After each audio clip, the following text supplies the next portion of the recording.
Welcome to Sculpture Studios. A few years ago, Aden was approached by a company called Asylum Models and Effects. They asked him to produce the glass fibre work on a piece of sculpture that was going to be used as a prop for a big up-and-coming film, The Hitchhiker's Guide to the Galaxy. If you've seen the movie already, you might recognise this escape pod as the one crash landing into the planet where the main characters get hit in the face repeatedly by spatulas coming out of the ground. Here we have the spaceship pod for Hitchhiker's Guide to the Galaxy. It's come in being CAD cut in polystyrene, now we're foiling it and preparing it for fiberglassing. Get a lovely finish on it eventually, I hope. Here's the roof and door panels made separately, and these are kept apart from the main body as they need to be attached to hinges later on in the process. Aiden's going to talk through the bodywork now, and don't worry about the lack of hair, nothing's actually wrong. It was just the one-off mistake of letting his sons cut his hair and forgetting to leave the length guide on the razor.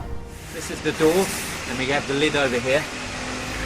The whole surface area was polystyrene CAD cut.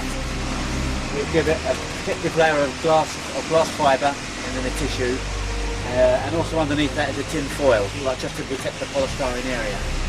We're using a less than old paint, which is a primer, and now we're filling it up with all these small areas, all the little patches, and we're cutting in all the little holes. And Russell tonight's going to spray it, as if the weather holds up. But the idea is we want a lovely finish. At the moment it's smooth, but I can still feel lumps, because they're going to spray this like a beautiful red colour. That's going to be a beautiful finish at the end of it. Nice and strong. You want to come round the front in a minute, I'll show you it like in the doorway.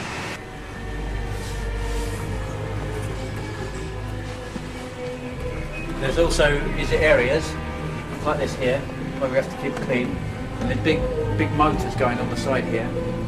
The door here has got a 12mm gap. The door is going to be let down by a hydraulic hinge which comes down, loads of gas falls out and steam, and then the people or the aliens come out from the Hitchhiker's Guide and walk out of here. Cameras come through the roof at different shots so they can film them as they're walking in and out of the spaceship. But we've got to give it a lovely finish. We are getting there, it's taken a long time, but it's, I think it'll be worth it in the end. Russell and Glenn's done a lovely job. Good. The process of sanding down, refilling and resanding is repeated over and over until it's ready for this car body finish. The pod was featured in the film, much to our delight, and we believe it's still being kept somewhere at one of the Universal resorts in Florida, so it's great that it's still being appreciated today. Please feel free to leave any comments below, as they're always welcome, and hit the subscribe button for our latest videos. You can like Sculpture Studios on Facebook, and for more of our work, visit sculpturestudios.co.uk. Thank you very much for watching.